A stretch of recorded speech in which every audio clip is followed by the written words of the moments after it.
We believe that collaborative conversations will lead to better outcomes in the world of mental health. Welcome to the Lift and Make Lighter podcast.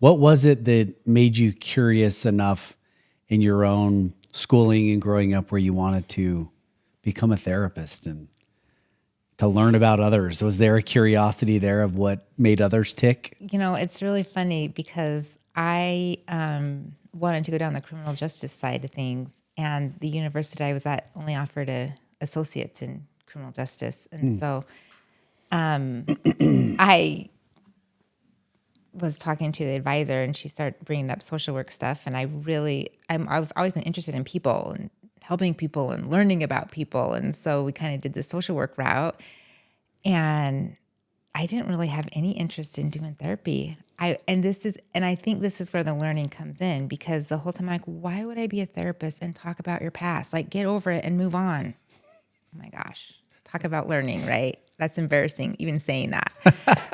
But there was so much to it. And obviously, you know, when you know better, you do better. And so you learn more about all those things. And it's like, oh my gosh, this is great. This is great. And I get, so I just thought the more I can learn, the more I can help other people. And the easier my job becomes, right? Because when you know how to do something, it gets easier. Not easy, because people are so complicated, but it's exciting because you're like, oh wait, I can help you with this. Let me help you. Yeah. So You just quoted Maya Angelou, who I love. Know better, do better, right? better, yeah. Where does that come from? Is that something you were raised or taught, or was it just? no, actually, I have a friend that she would always say that, and I was like, gosh, I really like that. And so just going with like, you know, you get set in these ways of what you think you know, or you believe, or you have learned, and things are always changing. And so we get so set in our ways, our beliefs, our education, that we get to the point where, well, I have always known it to be this way. And we get rigid in our thinking when things have changed, and it's like, it's not this way anymore. And we have to adapt to that. Or we've learned, wow, what I really thought wasn't true, or wasn't working out the way I thought it was going to work out. So I've got to adjust. Yeah. So it's kind of like always that, gosh, we're always learning. Things are changing, right? They evolve. We learn more about it. We know more about it. Then we go with that. And then we can always change our minds too. What I once thought was really great and helped me through this time isn't working anymore. And now I've got to figure something else out.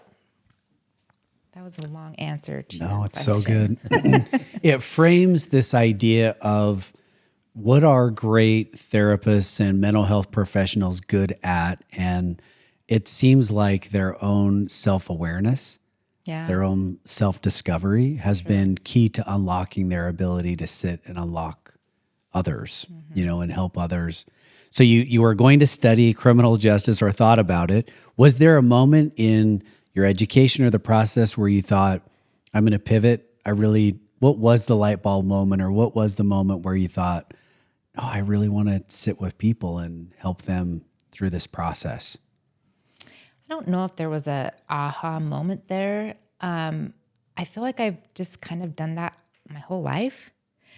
I had a mentor, and I'm going to kind of jump ahead. Like, I think this is one of your questions you're going to ask, but I had a mentor once who she's been my mentor for, the past couple of years, as long as I've been studying neurofeedback.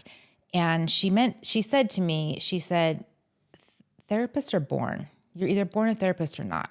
I mean, you can't just be a therapist. Like, it's something in your blood. Like, you're born that way. And I was like, oh, is that true? Is that, and the more I think about it, the more I supervise people, the more I learn, I really am like, I think there's something to that. Just because it's just, you don't even realize it. You don't sit down and say, okay, well, I really want to help people. It's just something that it comes easy for you because that's what you've been doing. So it's like, well, great, I can make a career out of this. I'm doing it anyways, So I don't really have that aha moment for you. I just feel like I've just always done it. Do you think there is one thing? I know there's several qualities or attributes. I'm married to an LMFT, and she has all sorts of Jedi mind tricks, that I think that are so good, with how she approaches it. But what is the one or two things that make a great mental health professional? I think that self-awareness is key. I think that knowing your place in the therapy office, meaning you're kind of a tool, right? I mean, I'll tell my clients, like, I'm a tool, use me. Like, don't worry about hurting my feelings, we want to have a good relationship and we want to have that rapport. But I think it's just being aware of what you don't know and what you could know, and then that fine line in between.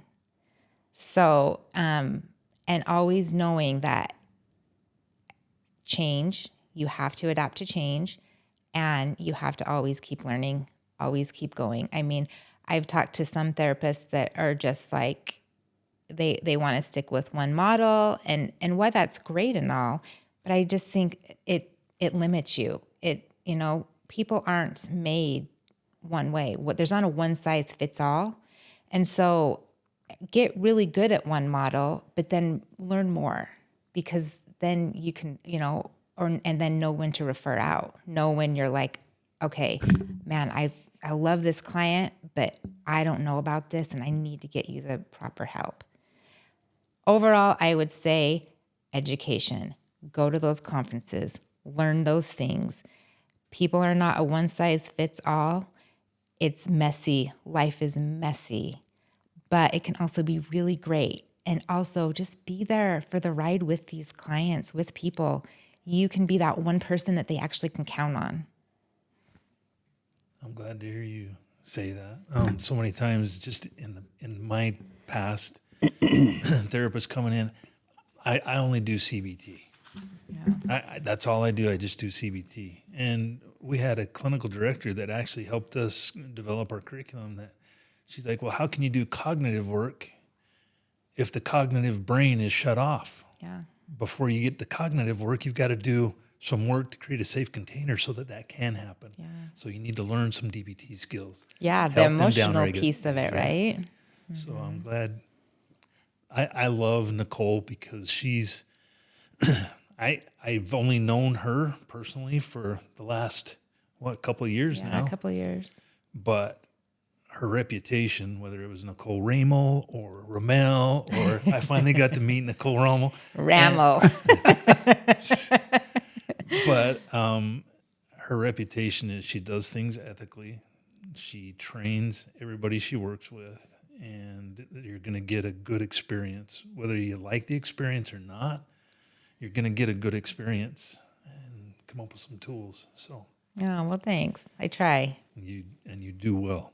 Well, thank you. She's one that if somebody calls me and says, hey, I need supervision, I'm going to say, here's one of about 3 or 4 that I'll say, here, go to them. Oh, thanks. Nichole, describe yourself and your practice. We meet on an elevator. What do you do for a living? What's your response to Well, that depends on what mood I'm in. Because when you tell people you're a therapist, it is crazy what you hear. For sure. So a lot of times when I'm traveling, and I that's kind of my time where I get to be introverted. Like my husband's funny because he's kind of an introvert, but when we travel, he just opens up and it's like, and I'm the one that kind of closes down. So, but I will say, oh, I'm a social worker. And then they just think I take kids away from people. So there's not much to talk about there, right? Take kids away. Oh, I love it. But if I say therapist, then it's a whole different conversation. But I really think I love people. I would say sometimes I describe myself like, well, people either they love me or they hate me because I am very passionate about what I do. And I do have opinions. And so sometimes I have to like, okay, Nichole, calm down a little, but I like helping other people. What I've really noticed is lately, these past couple of years, is I have really liked helping other aspiring therapists, right? Interns, even, therapists that have just been a couple years into it, just helping them with their clients. It's so fun sitting in on sessions with my interns or my associates or even my licensed therapists that have some problems. Like when we tag team and we work together, like I'm finding a lot of joy in that. I love my clients. I love, seeing people, and there'll be hard cases that will come that I'm like, okay, I need to take this one. But as far as our practice as a whole, I want to have a lot of different clinicians that do different things. And I feel like we're having a good roundabout area in those. I'll still look for, we might need this model. We might need this model. And it's been great. And my people have been so good. I mean, I just had an intern. She's going to graduate probably the end of this summer, and coming in, she's like, okay, when I graduate, what do I need to do? Like, what do you need? And I'm like, whoa. What are you interested in? Because what you're interested in it's gonna show in the room, not what we need here, So it's really fun to see them like grow and just learn, and yeah. You have some different modalities there in your office. Maybe talk. Yeah. You've got the play therapy. Yes, we've got a play therapy room. We've got trauma. I love the trauma stuff. EMDR, accelerated resolution therapy. So we call that art, but then people get confused with like art drawing therapy.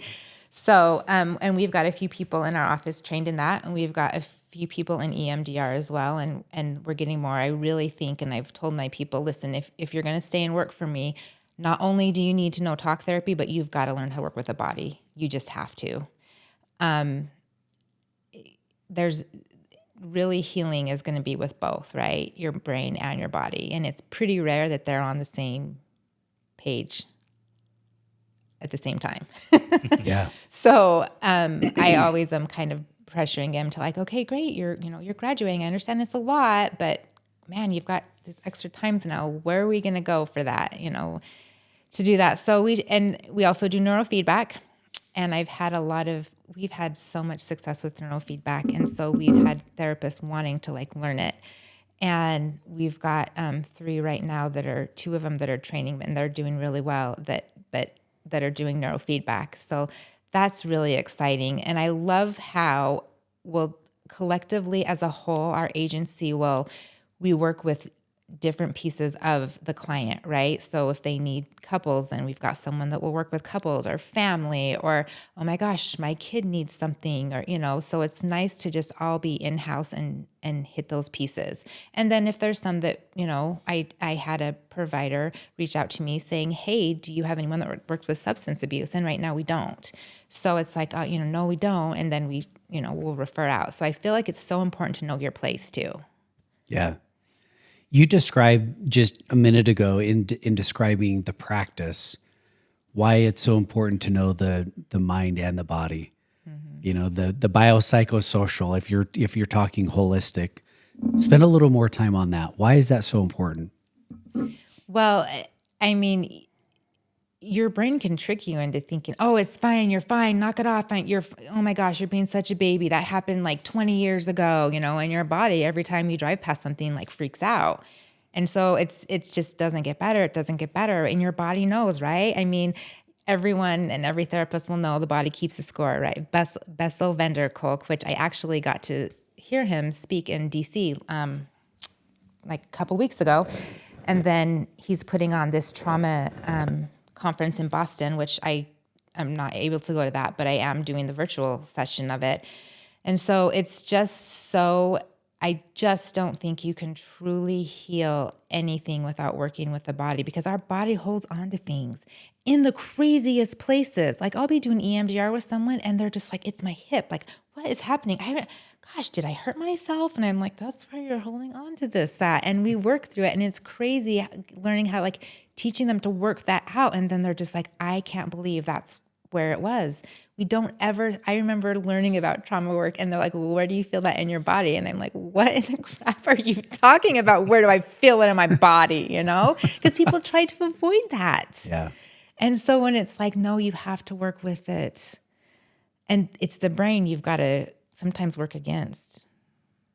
But it's really a great process learning how to do that. It's hard, man. It is hard work, but boy, it's so beneficial. When you describe the work, and I've heard, my wife references the work or diving into the work. Why is this work so hard? Because I think we spend a lot of our life avoiding it and just trying to deal with it versus work through it. And really, it's not that hard if you just do it. What the hardest part is, it's like, for example, here's a perfect example. I just did it this morning. My husband buys this shoe rack. He puts it up. He takes all my shoes out, and I'm like looking at these shoes on the wall and the floor, and I'm like, are you kidding me? And it's so overwhelming, So, and this is true story. The last 2 weeks, they just sat there like we're walking in the bathroom and around all these shoes, and bless his heart, I would have been like, get that done now. And he didn't say any of that. He's so good. And I'm like, I just have to find the motivation. Well, this morning it was, do you know how long it took me to do that? 20 minutes. 20 minutes. And I'd been avoiding it for 2 weeks. And I feel like that's kind of our trauma work, right? We're avoiding it for years and years and years. And then we break down and we do the hard thing. And it's like a 15-minute session and it starts that healing. And it's like, why didn't I do this before? Yeah, it sucked, but I had someone going right there, walking me, holding my hand right through it. And then the nightmares stop. I'm going to get emotional because I've seen so many people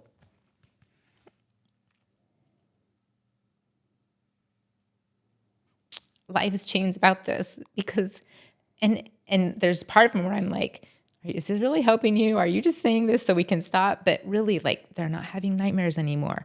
They can go to these places. They can be around these people. And it took time to do it, but man, they don't have to avoid that stuff anymore. So timing is important for sure. You have to help when people are ready, but man, it's life-changing. And it's such an honor and a privilege to be able to do that with these people and to be able to work with these people that want to help people and see them and help them advance and learn these things. We don't learn this in school. So speak more about that because I sit with hundreds of therapists, and I'm married to one who I love dearly. And the work is an exhausting work for them, but many of them get right where you just did, which is they describe something to the effect of sitting with others who are suffering is sacred. It's a work that is, there's a spirituality to it. They may use different terms, but what they're saying is that it's an honor. It is. It's a huge honor and it's a huge privilege because some people, they don't ever tell anyone anything and they want to work on it and they want to do it. But for whatever reason, there's the shame, there's the embarrassment, they're going to judge me. And when you can create that relationship with someone that they'll tell you anything and they're open up to that, like I can't explain it. But when you go through that with them and you're there, because you're, like I said, going back to I'm just the tool to get you where you need to be. And I'll hold your hand. And there's sometimes I have had to hold their hand during some sessions to get through it. And they've done it. And there's times I just want to stop and say, oh my gosh, stop. This is so hard. Or it's hard for me to hear this. But I know they have to go through it because I know what it looks like on the other side. And so there's times where I'm like, I'm so sorry. Please don't hate me for pushing you through that. And I hope you come back. And I've never had anyone say, oh my gosh, Nichole, I can't believe you did that. They're like, no, thank you so much. Thank you so much for doing that because I needed to do that. And that was really hard. You're describing something that I think a lot of people miss, frankly, as a, raised by a cowboy, kid who was like, just rub dirt on it, Tom, like suck it up and move on, but you're describing therapy not as something that keeps you where you are, but meets you where you are and then takes you somewhere. Yeah. Can you just speak to that a little bit more about, you mentioned it's hard work, but it's moving work. It moves people towards something, or somewhere. Speak about that. Going back to the question about what do you think advice I could give therapists is, and I think timing is everything. And there's going to be times where we're going to mess up and we're going to be like, oh man, I pushed too far. Or, well, no, maybe no wonder they left. I wasn't pushing them, But I think the timing piece is important, because I will tell my clients, and even in my clinicians as well, there's times you have to push them. But in order to push them, you have to have that relationship with them so that they know that you have their best interests. I've have a client that I've seen for several years, and she'll know there's things she needs to work on, and we'll do it. And I'll say, hey, it's time. It's time. We really need to do this. And she's like, Nichole, I know. And I'm like, yeah, we're going to do this. And so far she's trusted me ever since. But there's always but listen, I know we didn't finish it, but I don't want you to not come because it was too hard. So if we have to have a break in between and just do some talk therapy, great, let's do that. We can process this too. I don't ever want it to feel like I'm traumatized from my therapy session. So I think that's really important to know. Did that answer your question? Yeah. No, it's good to just hear. There's a perception right now, I think, especially online, whether it's social media, it could be on YouTube, TikTok, but there's a perception that therapy is sitting in your problems. It's not moving you anywhere. Why regurgitate all the stuff, right? And just stay there, and I think that probably exists, that there are mental health professionals who view that as, well, as long as they're here and they're my client, they just keep coming back, like that's productive, that the relationship is productive to stay there. But you've described even there that you will challenge people to move forward even when it's uncomfortable for them. Why is that important, to move people, to not just keep an environment where they stay in the problem? Well, that's where change happens, right? I mean, you get people who have lived in their trauma for 20 years, and that's comfortable for them. That's comfortable. But when that anxiety starts going away, oh my gosh, what is this? That's not uncomfortable, or that is not comfortable. Yeah. That's weird. Is this what it's like to not have to eat food all the time because I'm so stressed out? Or is it like I feel happy? Wait, what is this feeling? I'm feeling happy. I feel, they don't know that. And that's what is uncomfortable for them. And so that's what I tell them. I'm like, gosh, do you think maybe it's because you're so used to the stress or the cortisol pumping through your body all the time that when it stops and you're at peace, that's when you freak out, because you're like, what the heck is this? So then you start self-sabotaging and you throw yourself back into that comfort zone of being stressed and all this issue, like trauma and chaos. But you know how to deal with that, but it's the piece that you don't. Yeah. And so that's what we work on, right? And we can't change unless we get uncomfortable. So. What a great description of change and why I think it's scary. Yeah. To do the work, to do the heavy work, as crazy as it sounds, and I can say this because I've had my own trauma from childhood and other things. When some of those things through therapy started to go away, it almost was like if I'm not that, what am I now? Yeah. Is that part of just the therapy? It's one thing to just kind of reveal a newer life, but do you have to scaffold with people how to live without their trauma? Yeah. And to get comfortable behaviors, habits, thinking post maybe the ART session or EMDR that helps heal that trauma? Yeah. Well, and I think what it takes away is their self-identity, right? Because they've always identified themselves as this, right? Oh, I'm anxious. I can't go there because of and then all of a sudden they start doing these things. It's like, well, what am I now? And we'll also see this just with life changes. I mean, I can't tell you how many people who, all of a sudden they're raising these kids and then they're gone. And it's like, well, now, like, that was my whole identity. I was the mom. I was the, I did all this. And now, like, I don't have this anymore. Now what?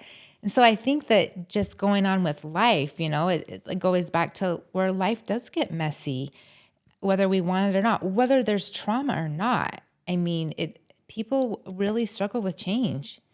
And so it's getting comfortable in the uncomfortable moments.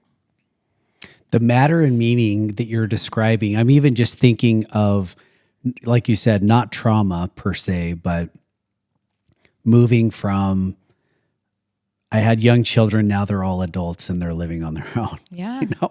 And I'm hearing even some of my own sister-in-laws now saying, well, I'm just so used to being in their lives that now that they have lives with their own spouses, I'm finding myself pushing into their lives and trying to control spouses and things that I don't know why I'm doing it, but I think it's because that's what they had scaffolded. Yeah. Their meaning was tied to mattering to when they had to literally raise children, and now that their children don't need them the same, how do they find matter and meaning? Right. So even life transition, can be hard work. Yeah. So tell us more about your practice in particular. Who do you love to sit with? What is, you described, I love trauma. And it's like, what a funny statement. And yet that makes sense to me, because when you have tools like you have and you like to be the tool, who better to sit with than someone who's really in heavy suffering, where your tool can best be utilized. So tell us about that. What does it look like? I used to be a director in social services, and you are in Idaho, and I was in the ER a lot, or I would see a lot of things, and people would always ask, how on earth do you handle that? And it's like the therapy, I'll get that too. How do you handle seeing and hearing all those people's things?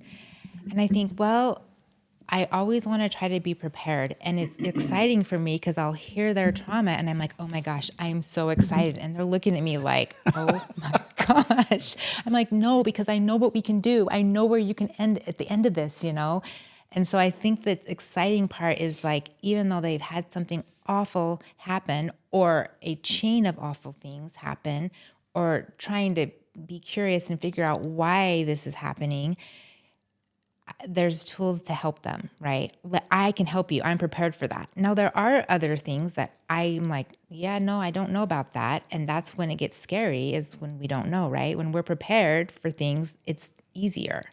So that's where I get excited about helping, is with trauma stuff, or all the things that I like working with, is just because, okay, I'm educated in this, right? I can do this. I don't know everything. Trust me, there's going to always something that comes up and I'm like, well, I have not heard that yet, but here we go, And so, yeah. Did that answer your question? Yeah. I'm trying to remember. Okay. Trauma. I mean, it sounds like that's an area that you are passionate about, and that you love to, when things are stressful or people have had an unexpected, tragedy or life event, that's an area of your practice focus. Mm-hmm. Speak a little bit more. You talked about multidisciplinary, so you like to have lots of different modalities or specialists or personalities, even, with therapists that are on your team. Would you say anything else about your practice in particular, what you're trying to build, where it's going, maybe even in the future? Yeah. So I have loved being a supervisor, and I never thought I wanted to do that. I mean, years ago, my husband was like, you should open up an agency. And I was like, are you kidding me? I'm on my own right now, just trying to do the billing and all the insurance and the scheduling. And like, that sounds awful. We're not taught how to run businesses and deal with insurance in school. Yeah, for sure. And so I was just like, yeah, that's not going to happen. So I was just kind of bebopping and doing my own little thing with my own little practice. And I was just full. And people were like, gosh, I want to work with you. I want to work with you. And I thought, maybe I'll take on a couple interns and then people can still work with me, but it'll be through them too. So I'll be supervising them. And then it just got bigger and bigger. And that's kind of how I, let people know. Cause I really want to be a part of, a lot of people will call and ask to see me and I'll, depending on what it is, but a lot of times I've got an intern or someone I'm supervising, but I'll be in the background, I meet with them every week. I will see them. And so my goal and ideal is to train and supervise and have very ethical, caring people that work for me. And I think one of the biggest compliments I've had is overhearing people say, when I have therapists that will leave my agency because, life, move, whatever, or even if they end up going somewhere else, I've heard them say or tell our office manager, no, I want to stay at Sunrise because I know Nichole and the kind of people she hires and how she runs the place. So, even though my therapist is leaving, she'll put me with someone that's fine. And if not, I'll just tell her and she'll find someone else for me. And I think that is probably the biggest compliment, is that I'm building a place that people can trust. And if there is an issue, they can feel that they can reach out to me and we can work through it. And that if I need to be in sessions, I'm in sessions with them.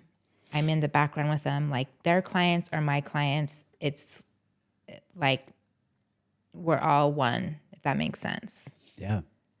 Tell me this. I hope I'm not jumping. Fine. I can feel your passion for helping not just patients, but others. Yeah. And out of that came you and David Jones starting Elevate You and doing the supervision course for MFTs. Yeah. What drives that? Because I know you're already busy. So, yes. Okay. That's so funny. So I'm an LCSW and David is a LMFT. And so I was so floored when I came to Utah that to be a supervisor, all you had to have was 2 years of fully licensure. There was no training, like nothing. It was crazy. So I wanted to supervise MFT students. And so you had to go to the 20-hour supervision there. And I did that. And I'm like, why is not everyone doing this? Nobody has any business of supervising unless they've had some kind of training.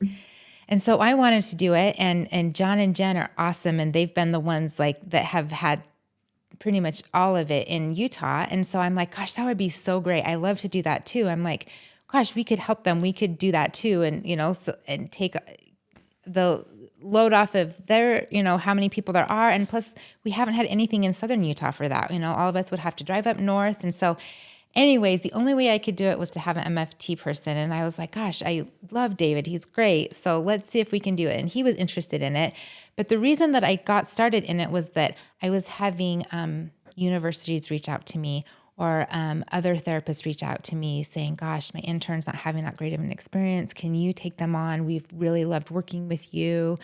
And that goes back to I guess I like to follow rules. I like to do things ethically. I like to do things the right way. Sometimes I'm like, okay, Nichole, calm down. It's fine. But I'm like, I can't take, a lot of, I only have room for so many. But I'm like, we need better supervisors. We just need better supervisors. And everyone should be doing this. So we got in and asked David about it. And we started doing everything that it took, which was a lot, as it should be, to get the 20-hour class going. And I'm so happy that now that it's going to be required as of 2027. I mean, it was in 2024, but to have trainings, I know Doppel's still working out the kinks with it, so that everyone that's going to supervise all of the therapists, not just MFT, LCSW, CMHC, all of them, they have to have some kind of a training. So I'm so excited about that. And it's been so fun working with these therapists. And it's so funny to me. thank you so much for doing this. Thank you for all the work you've put into doing this, because I had no clue about this, just kind of like just teaching them this stuff and learning as we go. And then it's also great saying, yeah, here's what not to do, because we all have those things where we mess up, and that's how we learn from it. So yeah, it's just having good quality supervisors, I think, is going to be so beneficial for having good therapists in our community. Ben and Arden, last year, it's been interesting for us to kind of get to know them and their network in Southern Utah and what we're trying to do. And LÉVO coming to Southern Utah, our goal, people have asked us to be here for the last couple of years. Mm-hmm. And we've waited to come until we found the right timing was key, but also the right people. And we feel strongly about that, for the leadership of the industry and, what we call the lift, and who is already lifting, and so when they described, what you were doing with David, and I said, let's support whatever we can, they are lifting the industry. And what I mean when we talk about that is the understanding that to be in this space is a stewardship, because the end user is people in pain. Yeah. And so when we really think that through, and it's one thing to get in it because it's a business and we all need to make money to provide for our families and our lives, but to be in it just for money versus the stewardship of people who are suffering is an entirely different objective. Right. And so I just love what you are doing, that you feel that stewardship to do supervision right, to elevate care, to really place the client, on the priority. And by elevating your professionalism as a supervisor, as a clinician, the end game is that the client gets a better experience. Yeah. And the intern or associate or the therapist too, right? For sure. Now, whether I'm doing it right, I'm trying to do it right, but I am human. So I'm sure there's some people out there and be like, oh man. But yeah, I think that's the most important part, because and that goes back to education, right? When you learn to be a better supervisor, you're a better therapist, your clients see more. That's right. It is a trickle, and here's the other thing with you guys coming in. We're so excited for you guys to be here.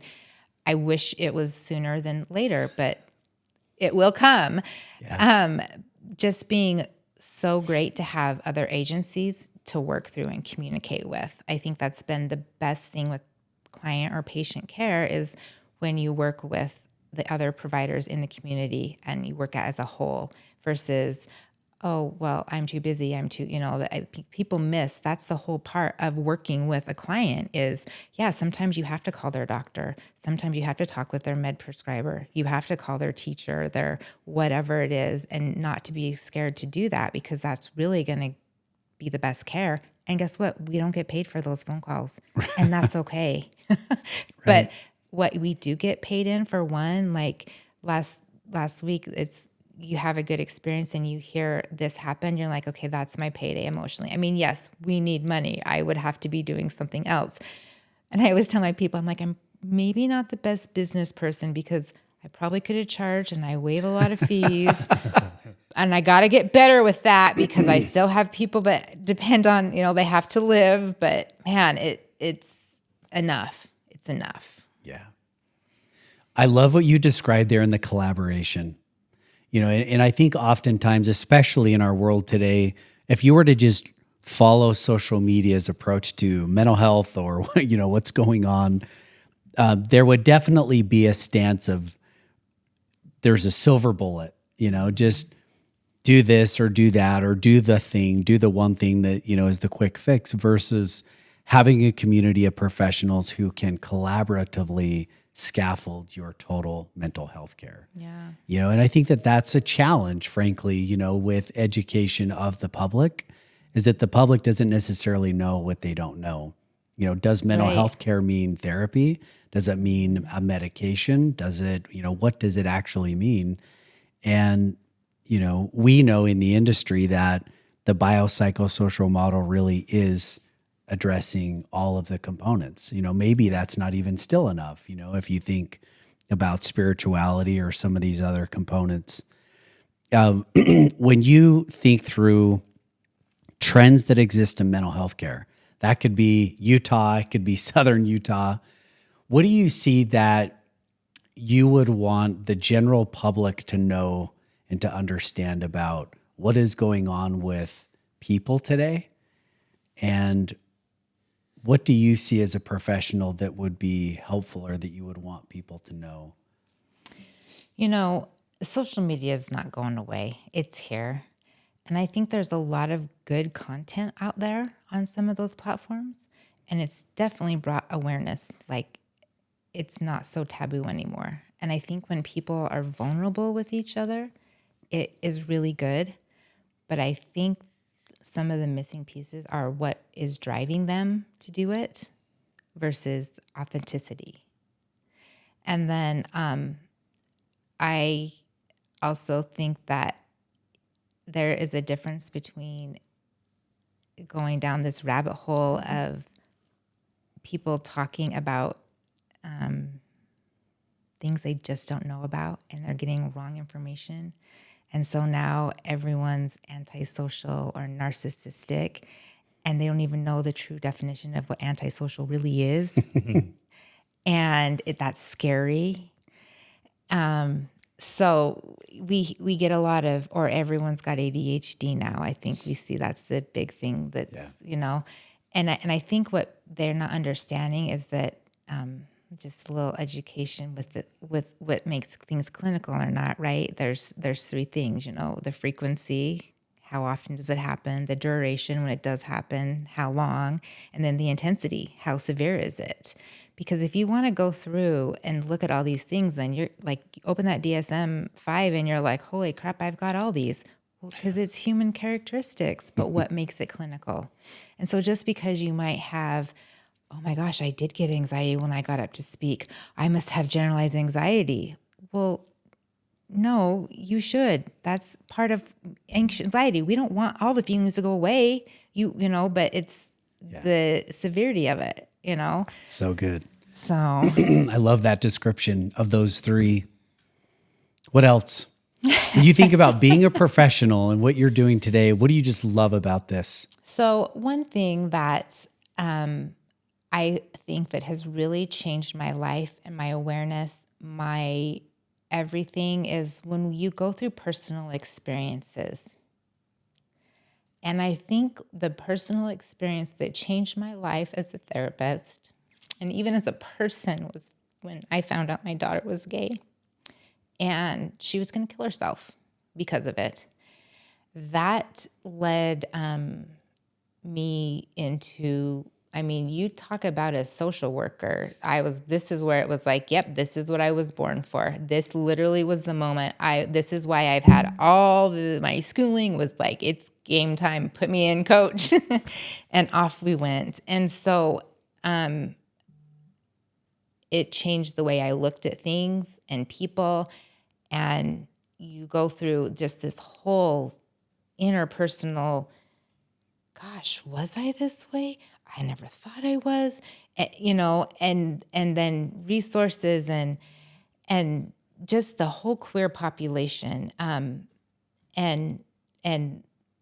then just going through, having a gay kid, and then that kid is now transgender, so she is a he, and going through all of those things with personal, and then you develop so much empathy, and when it happens to you, it's different. It's a different ball game. You can hear it from other people and want to be supportive, but I think that was a huge game changer in my practice because it had to be. It had to be. And when you create a safe place for any population, it's something that's I can't even describe it. But when people walk into my agency, they know they're safe, whether they're queer,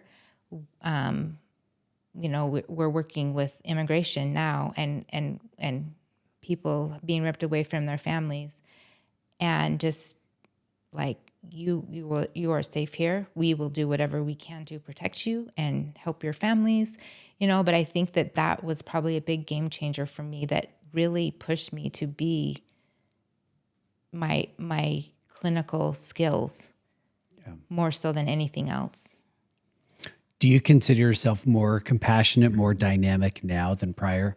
Has your 100%. Has your own struggle given you frame and lens to sit with others who are elevated in their suffering or struggle? On both sides, right? I mean, not just even, I've had parents call me up who are struggling with a queer kid, and they have questions, but they're like, I just don't know if I can say it because I don't want you to think I'm judgmental, but they have these questions that are totally valid, and just being a sounding board for them as well as the kids, or, so 100%. Yeah. How do you help? So the tendency is that I've seen you have an individual that goes through that early in life, and they get help from a good therapist like you. And in turn, they say, I want to be a therapist. Mm-hmm. How do you help them balance what they've gone through, what their passions are, to be open to help people that may not be right there? Well, and that's really good, because I'll have interns or therapists that come in, they're like, oh, my kid went through this. And I said, okay, but just so you know, just because you've gone through this professionally does not mean you know how to treat it clinically. And so I had to go down through that rabbit hole too, going to trainings. I can't tell you how many books, reaching out to people, talking to them. Like, I don't think I was, this is going to tell you how old I am, but I do not remember one class about working with queer population. Yeah. Not one. I also don't remember learning about polygamy or FLDS either, but this is what our community is at. And you learn it and you find out, okay, where is my emotions, and then what's actually clinical. Yep. And then you learn how to implement that. Perfect. So. What else?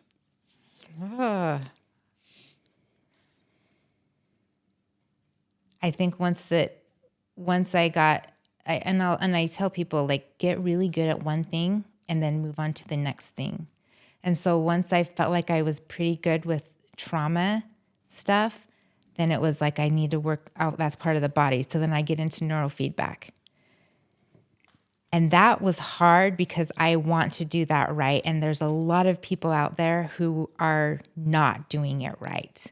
They're just like, oh, we're just going to hook you up to this. And we're going to have this printer print out a protocol for you and we're good to go. And I feel like we do it different because my consult, she's a doctor down in California, and I've actually flown down there and did trainings with her. I'm like, how do I do that? How do I do this? She reads every EEG, QEEG from the brain scan.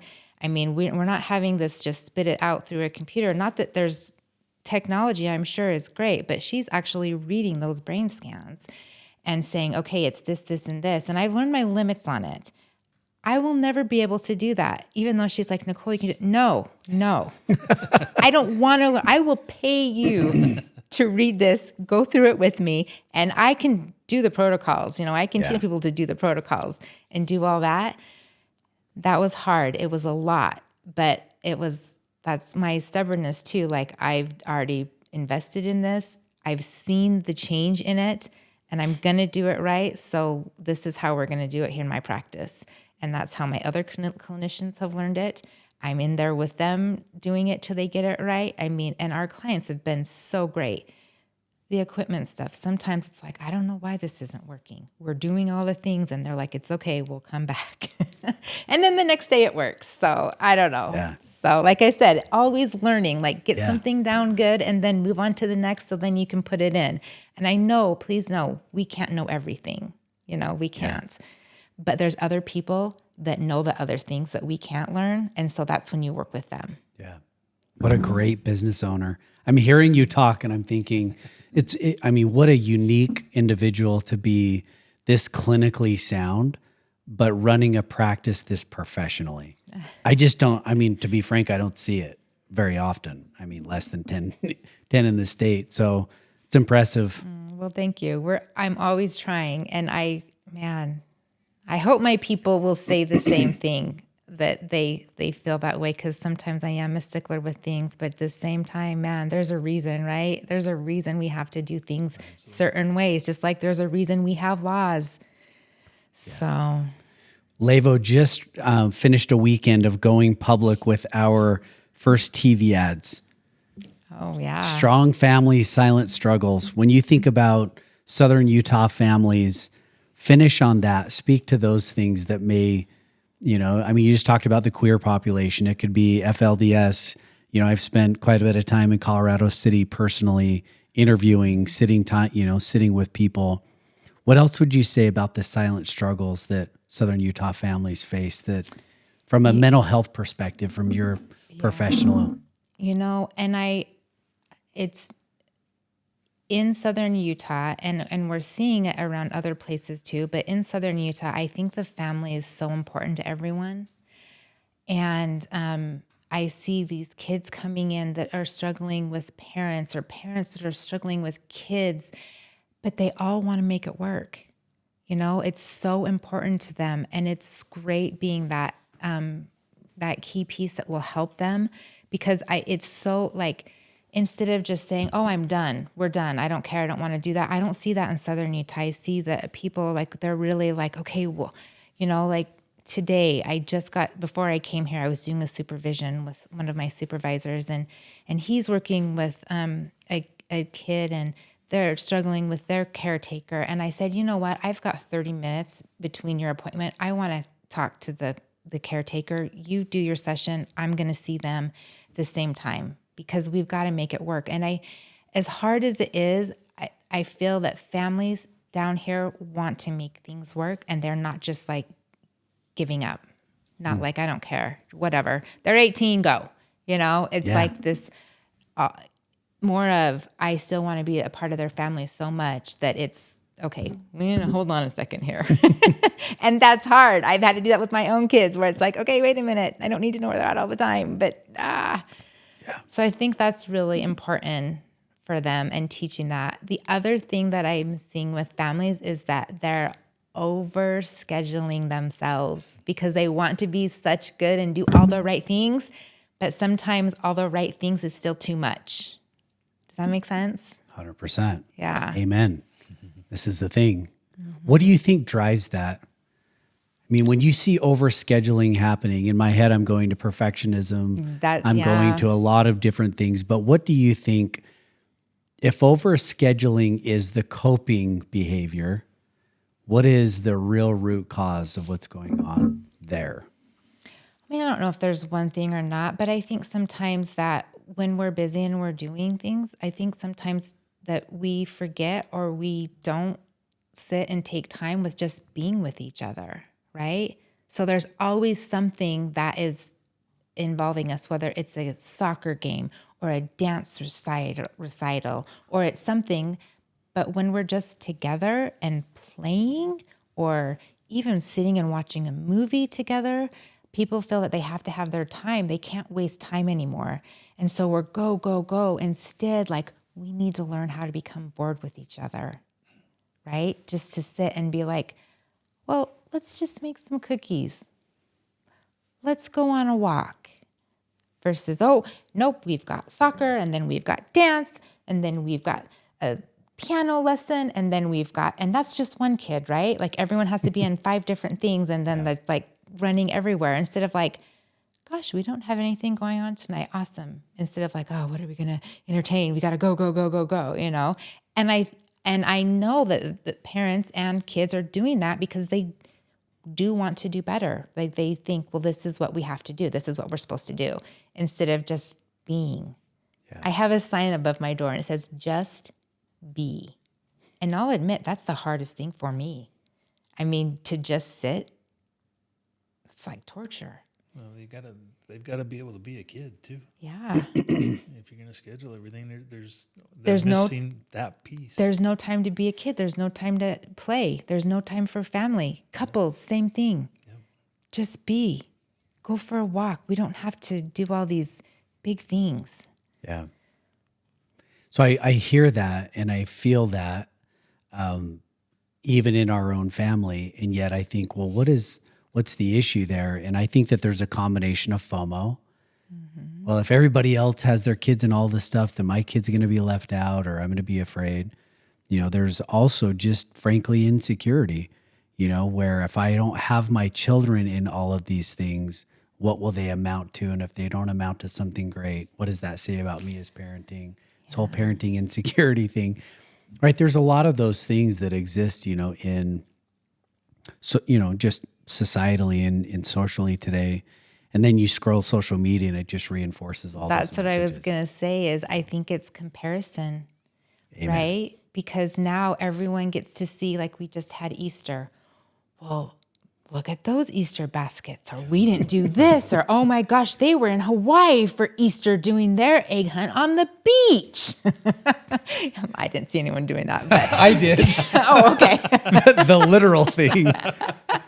Oh, with turtles. Yeah. Yeah. And so everyone's like, well, I must not be a good enough parent because I'm not providing all those things and all of that stuff. And it is hard. And I fall to that too. Like, I was talking to one of my best friends and she was saying, well, my baskets weren't as good as your baskets. And then I thought, well, I'm not showing you my baskets because I want you to say you need to have good baskets like mine, or just like that. And it's just like, no, we're off base there. I don't think anyone intentionally means to do that. But I think we compare ourselves to others. And I'm a good mom. I'm a good dad. I'm a good sibling. I'm a good kid if I do what they're doing. Because look at those pictures. They're happy.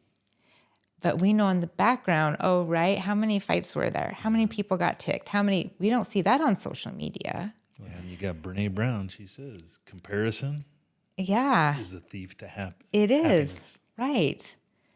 And so that's the thing I think that I wish people could understand too. And there's times where I'm like, I even get to where like, I didn't post my Easter stuff. Oh, I got to get today's my daughter's birthday. I didn't put a post out there. She's 22. But I mean, I did send her the 22 Taylor Swift thing because we got to recognize that day today. But, and then I'm like, but I'm a bad mom because I didn't put my daughter's happy birthday. And then she's going to say, oh, my mom doesn't love me because I didn't make a post on it. And then she's not going to have all these people saying happy birthday. And it is so overwhelming where it's like, I can't do this. Yeah. Is the outcome of great therapy or doing the work, is it the ability to compare less, to just be, to just self-author your own life? I hate to say, well, yeah, it's just this. Nothing's ever just anything. But I think a lot of it is your own work. I have another friend that's a therapist, and she always will tell people, if you're not getting clients, you're not attracting them, what's going on with you? There's just an energy that if you're really struggling with your clients, it's time to do your own work because people can feel that. So I think that does say a lot. And I've noticed that the same when my therapists are going through something personal in their lives, I see the clientele go down. And it's so interesting to see that because there's an energy that you give out. And when your stuff is not in line, your clients know. They know without even telling them. So good. Do you watch the TV show Shrinking by chance? I thought you said we couldn't swear in this. That's not what we said.